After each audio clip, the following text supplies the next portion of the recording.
Naniniwala ka bang nakakasira ang self-sabotage? O yung kaya mong sabihin ng negative words tungkol sa sarili mo? From saying negative words tulad ng, ang bobo ko naman, to something like, ang tanga-tanga ko paulit-ulit na lang. Alam niyo kung bakit? Self-sabotage or these type of words conflict you moving forward. Sometimes, ang kasabihan nga, watch what you say and you might just get it.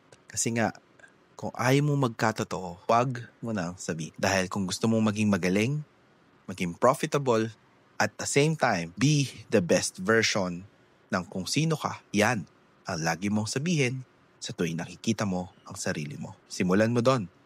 Positive affirmations. Crypto word for the day. Liquidity. Liquidity ang tawag sa funds na nandun sa exchange or dun sa platform. Liquidity ang amount ng pera meron na nakastake or nakalagay doon. Could also be proof of funds.